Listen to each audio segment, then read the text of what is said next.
Why entrepreneurial stress isn't always solved with better business strategy. Okay, this is going to be the central theme of today's podcast. And if you haven't listened to the previous episodes, just as a summary of kind of how we got here, so we explored the idea of what is a peacefully ambitious CEO? Like, how do you balance inner peace with the desire for more and turn that into growing from like solopreneur to business owner to CEO, and encapsulating that into how you lead yourself so you can have the leadership inside of your business to take it to the next level and do so from that peacefully ambitious place. And then we looked at inner limits and how they grow with you as your business expands. So this is all of the things that kind of block you. And when you start to develop into a business owner with a team and operations and all of the things, then those inner limits turn to leadership limits, right? They morph into the next level of the mindset, the emotional blocks, the self-sabotaging habits that now become the bottleneck for your business in the form of these leadership limits. Okay, so we're going to look at today why and how the stress that tends to be caused by these inner factors doesn't really go away, even if your business grows bigger or your circumstances change. And many times you're just actually turning up the volume of something that was broken prior to that. So first things first, I do just want to stress that like business strategy is important. It's a non-negotiable, right? As I always say, no amount of mindset work can overcome a skill gap. Okay. So it is important, and it can actually decrease your stress. Like if you have invested in something and you get good operations and suddenly things are running smoother, 110%, that's going to decrease your stress as a business owner. And it also means that now better circumstances equal better feelings and more peace. This is great, except it's fragile. Okay. It means you're subject to circumstances being a particular way, people acting a particular way, you having a particular outcome to make you feel better chronically, to make you be okay, to make you be at peace. And this is ignoring the fact that there's some business owners that are actually uncomfortable when things are going well. They operate better when they're pushing themselves out of chaos. So the reality is, if you are focusing on better business and better business circumstances and better financial outcomes to be okay internally, it's always going to be a losing battle. Like, it's not a matter of when it's going to, if it's going to blow up, it's a matter of when it actually blows up for you. The other reason that that is fragile is like, what happens when you're doing all the right things?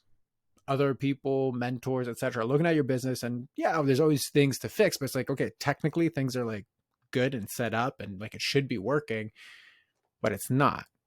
Okay, so now you know all the things, you're doing all the things right, but it's not working. Obviously, that's going to give you a lot of entrepreneurial stress, and unchecked, that's going to spiral into doom loops of, you know, all of the I'm not good enough, I'm not worthy of success, etc. So when it comes to all of this, really, if you're looking at business strategy to solve your emotional stress, it's always going to be a losing game. So when you begin to look at the opposite, not the externals, but the internals, right? Then you begin to explore like, okay, are my business problems actually me problems? Okay. And that's really what we want to look at today, because like you actually have 100% control over yourself. You don't control your team. You don't control your outcomes. You influence all of those things. But if you get better at healing and controlling yourself, all of these things on the business side become so much easier. Okay. So the way we're going to explore this is really the inner dynamics of how this works. So all in all, when it comes to unchecked entrepreneurial stress, all of it comes down to what are the subconscious patterns as far as your beliefs are concerned, as far as your emotions are concerned, as far as your paradigms, kind of the collection of patterns that you tend to do, including your habits, that were left unchecked on your way to success. So how are all of those subconscious patterns aligned with what's required for your business to grow. Meaning, if my business requires certain behaviors and things for me to do consistently, certain decisions that I need to make, and my subconscious doesn't feel okay with that. And again, the fact that it's unconscious or subconscious because you're not 100% aware of what it is, then you're never gonna feel safe. Like your nervous system is never gonna feel safe to do what's required in order to get the result and the circumstances business-wise that you're looking for. So simple examples, if you need to step up and be more visible, but a part of you doesn't like that, doesn't feel safe in that, you can get all the, content training, all of the speaker training. You're always going to do something to sabotage it or dim your light in some way, because safety always goes first. And if left unchecked, it always wins. Okay. That's just how we're hardwired. Okay. Another example is if a part of you is afraid of success, right? What that means, who it's going to offend, what it means about you, all of that, like what it means about your ability to hold it, you're never going to stabilize the next level of your business. You're always going to hit that upper limit and you're going to pull back. All right. So that's kind of the overarching theme. And we're going to look at, okay, so why does that happen? And in order to understand that, we're going to look at this analogy of the elephant and the rider. So the rider is your conscious mind. The elephant is your subconscious. And together, right, they work together for you as the business owner to actually go and do the things you need to do inside of your business. So cumulatively, your conscious mind, your subconscious mind, like they make up who you are as the business owner. Okay. So if you now look at that, like let's look at the qualities of the rider and of the elephant. So number one, the elephant's a lot larger than you. So your subconscious is actually a lot bigger than you are. And the reality is the big question is like, who's in control? Like, is it the rider or the elephant? Because the elephant's bigger than you. The elephant's stronger than you. And like, it's actually the one doing the walking. So if you translate to this as like you as the business owner, your subconscious is bigger than you are. Like a lot of people say like your subconscious actually lives in your body. It's not in your mind. So it's bigger than you are. It's the one that does the walking. So it's the one that's responsible for the actions you take. This is why when you feel off, you can't take the actions necessary to move your business forward. And only when it's okay with you doing something do you actually get into like those excited flow states and like kind of both of you are as a team together moving to where you want to go. So who's really in control? Well, there's times where the rider is in control. So your conscious mind is in control because like, okay, I want to do this thing. I go and I willfully like kind of push myself to do it.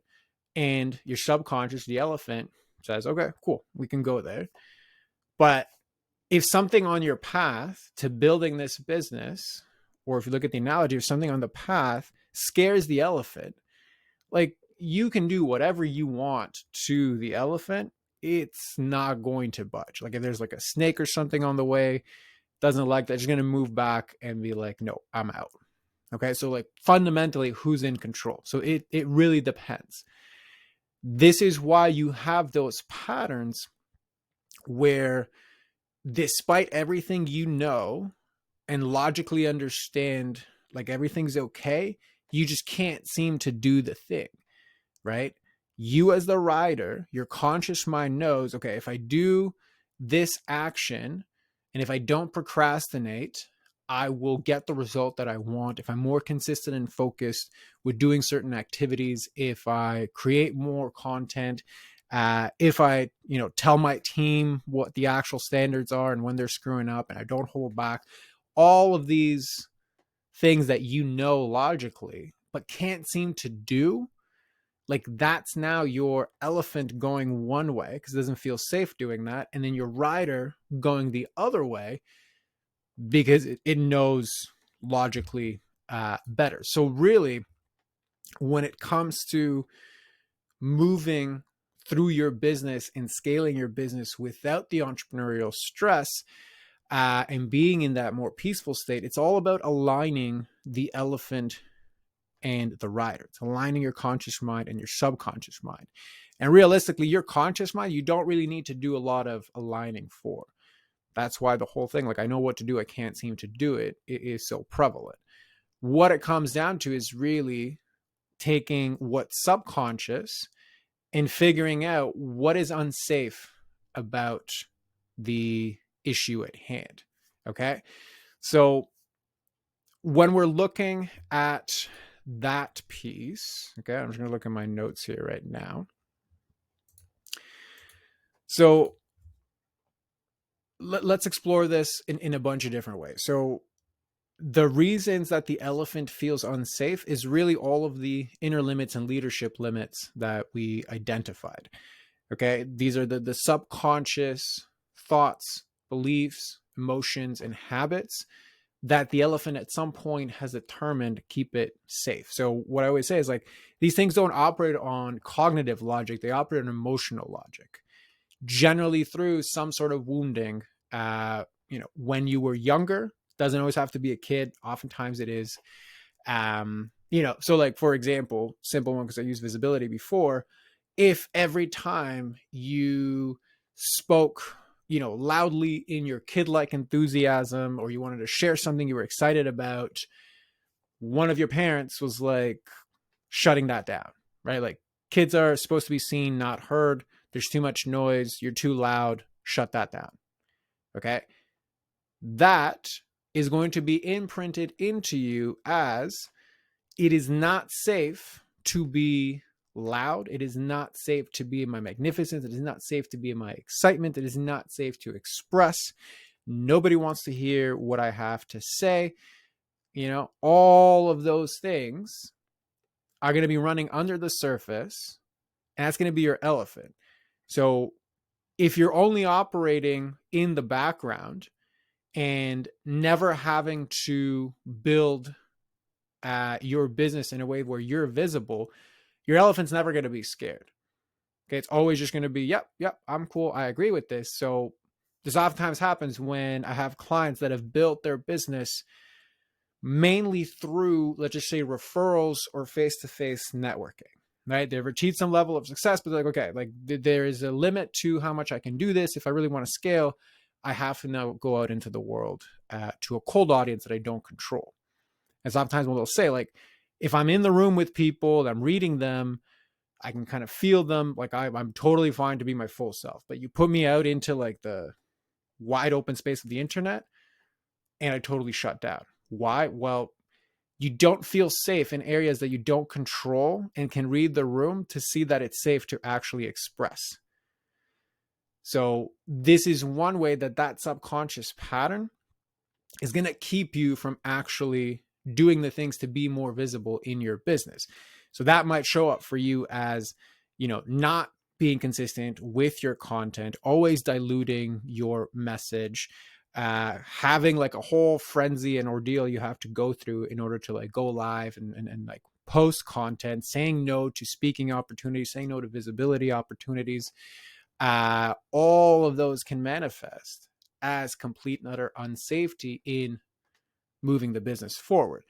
Even more insidious ways it can like manifest is like, if my business gets bigger, more people will know about me. So therefore, I'm going to be at a risk of triggering this part of me. Now, consciously, your rider, like, you're not thinking about this. You're just annoyed at the fact that you're trying to do this thing that makes sense and knows going to move you forward. But it just, like, the feeling is never there. It's always an ordeal. And the safety part of you, like I said, is always going to win. It's always going to hold you back. Okay, so that's one example of how this works. So the only way to then heal this, and the reason why I'm saying better business strategy is not going to heal or remove your entrepreneurial stress, is like, even if you get a team that's going to create content for you, at the end of the day, it's never going to be you. It's never going to be your brand. It's never going to be your authentic expression, because like your team cannot replicate that. It has to be you. And if it has to be you and you are the brand and it requires you to move everything forward, you're going to be the bottleneck for that.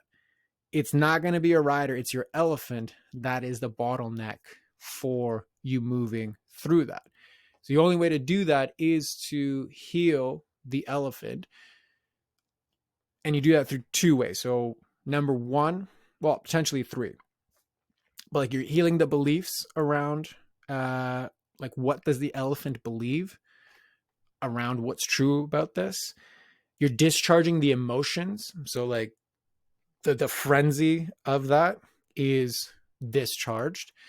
And then you're eliminating, so like you're healing those two things, and you're eliminating the embodiment of that when you actually go live and do the thing, right? So there's like two aspects, and this is what I do in my coaching as well. So like first stage is we reveal what the pattern is, right? So I've given you some examples of what that is. Second stage is we heal that. So we heal the thought and the mind aspects of that through limiting beliefs. We discharge the emotions so that you actually feel safe in doing it, and the thought of doing it doesn't bring up all of this wounding. And in three, you go out into the world and embody the change you actually want to see. And this is a combination of taking the healed parts, putting them out into the world and in real, like in that field of play, as Todd Herman talks about, of your business. And then having strategies on how do you like manage them in those times, so that over time you've now given your subconscious elephant evidence that's actually safe to be in these places. You can thrive, and it can trust your rider to like, okay, I got this, and I can lead through this. Okay. So that's one example with visibility. If you look at something like another leadership limit here is people pleasing. Okay. So if you do and have tendencies of people pleasing in your earlier career, right? Like I think we talked about this before too, like this will show up as like over giving to clients, which like it doesn't necessarily mean you can't build a business. It just means that you have a higher likelihood of burnout. But now when you have a team and you got these people pleasing tendencies where like you don't express everything, you don't say everything that you mean, you say yes when you actually mean no, you avoid confrontation, right? That's all under the umbrella of people pleasing. You do those things because your elephant, your subconscious, feels safer when you can essentially manipulate the other person, right? This is why I always say people pleasing is lying, not because you're maliciously trying to manipulate the person to doing something they don't want, but you are controlling for the best reaction that you think you can get out of them by how you show up, what you say or don't say. So in reality, that's how it becomes lying. Like if you say yes when you mean no, that's essentially lying, even though it is, so just say socially appropriate. So now how does this translate into your business? So this is where your elephant is safe. It's safe in having people like you. It's safe in having people's reactions not be bad. It's safe not being in conflict. So now you need your team in order to scale and to grow. And that can only happen is if you, in your leadership, set the standards for what's appropriate, set the standards for excellence, set the standards of how we deal when things go awry. But if you can't get yourself to like communicate these things, then the standard with which your team now operates is lower. When you then blow up and be like, wait, this isn't appropriate, now they feel scorned because you've kind of enabled this behavior for a while. Like that whole idea of like you train people how to treat you. In the sense that you train people what's appropriate within the container of your business. So now, if you're focusing on business strategy to solve this problem, you have better operations, you have better SOPs, that's great.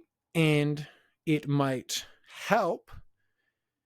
And there will come another time that's going to trigger your people pleasing elephant, where you're just going to do the same thing. So it's like you can have the best SOPs with the best standards, but if you can't bring yourself as the leader to like uphold them, you just kind of spend a lot of time and money setting up all of these standards. Okay. So this is really at the core of how leadership limits and these inner limits that are based in the rider affect you negatively as the business owner.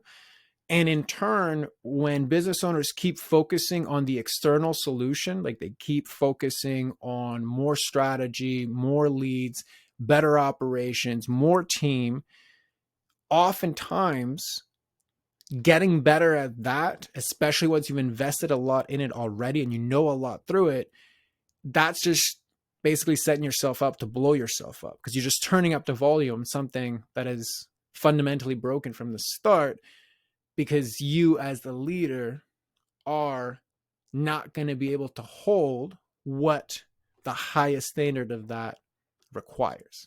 Okay. So that's it for today. And again, if you want to know the root cause of your entrepreneurial stress while also having a blueprint on how to eliminate it, you can do this for free in 45 minutes by going through the Peacefully Ambitious CEO workshop. All the details for that are in the bio. So definitely go there and then share, subscribe, and let me know what lands for you. See you on the next one.